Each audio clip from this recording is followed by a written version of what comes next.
All right, I'm back again. This is going to be step one that we're going to review today. This is basically going to be building your team, starting from the ground up. The key people that we're going to start with, the first person you really need to find is going to be a realtor. And I don't mean just a realtor you see that's selling a home for Sandy and Doug down the street here, and she's part time, and which there's nothing wrong with that. Some people do that, but if you're going to really take your real estate investing seriously, you need to find a really good realtor who works with investors as well as homeowners, as well as whoever else wants to buy a piece of real estate. Someone who's hungry, someone who's out there networking, somebody who understands the market. And can bring you deals, and basically you build the bond with them. You bring me this house, I'll fix it, you sell it, so you're going to make money off the front and the back end. I don't particularly like dealing with the buyers, so I don't have a real estate license. I'm not a licensed realtor here in North Carolina. Don't plan on being. Probably will never get a license here. I don't have any interest whatsoever. I'm more of on the investor side. Some people will recommend that you go and get your license because you have access to the MLS. There's ways that you can have access to the MLS without being a realtor, but we won't go into that now. But your realtor is a key person. They're going to find deals for you, bring deals to you. Don't get stuck with one realtor. I try to take one realtor per area. For instance, Raleigh, there's certain areas that I try to stay in, and there's certain realtors that are good and say in the ITV, inside the Beltline area. And there's other realtors that are in North Raleigh that are good in their area, and they don't really commingle so much. They're experts in one area and not the other.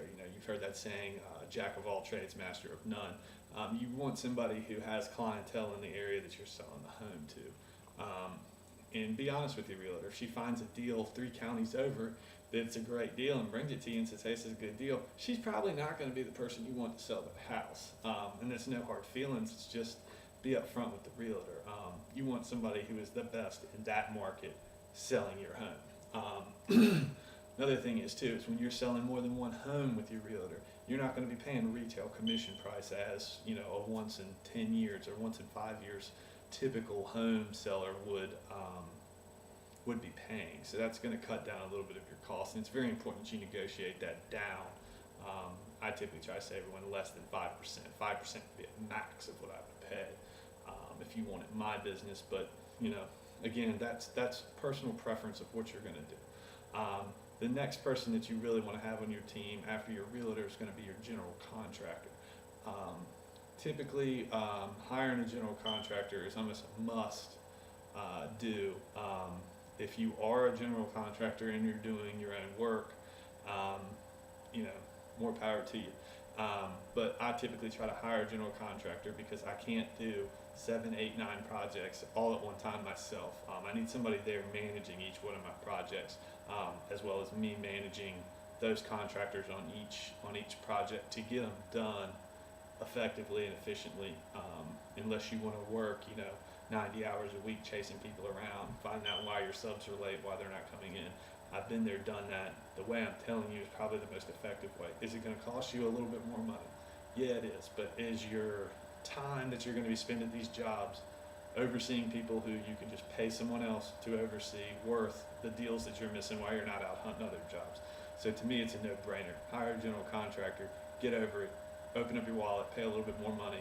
If you're worried about paying $2,000, $3,000, $4,000 more on a job, then the deal sucks. Period.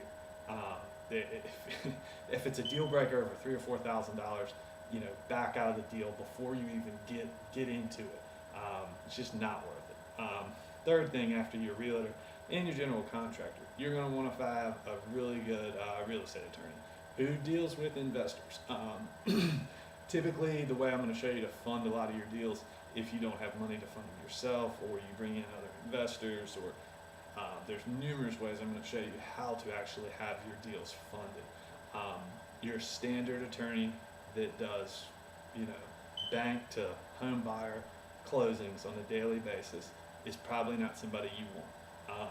Not that they're a bad attorney, but you want somebody who deals with investors. There's a lot of RIA groups. My attorney here in Raleigh, that's all he does is just deals with investors, big and small. He does do some regular closings, but typically his niche is dealing with investors. And that's somebody you want to find because they're going to understand what hard money is or what, points and so on and so forth that are not, that would seem outrageous to someone who's doing standard loans, but someone who's buying a house and reselling it in 60 days. They're going to help you cut down cost by doing a bunch of closings with these people while you go to an auction. You'll be able to get some title work done. Call him up and say, hey, or her up and say, hey, this is a house I'm looking to buy at auction. Can you run a quick title search for me before I get stuck with this house? And there's $250,000 worth of liens on it. It's only worth $150,000. Or any types of scenarios. Having a good attorney is almost a must. I wouldn't even get a house under contract until I had all three of those people in my pocket ready to go. So that's basically building your team. I try to tell everyone they want to get started, they get fired up, they'll come see what we have going on, and they're ready to go out tomorrow and buy a house. If you get some of this foundation built of your business, you will be successful. But without having these people around you and your team around you, your likelihood to succeed or make some mistakes in the beginning that might just run you right out of business is probably pretty high.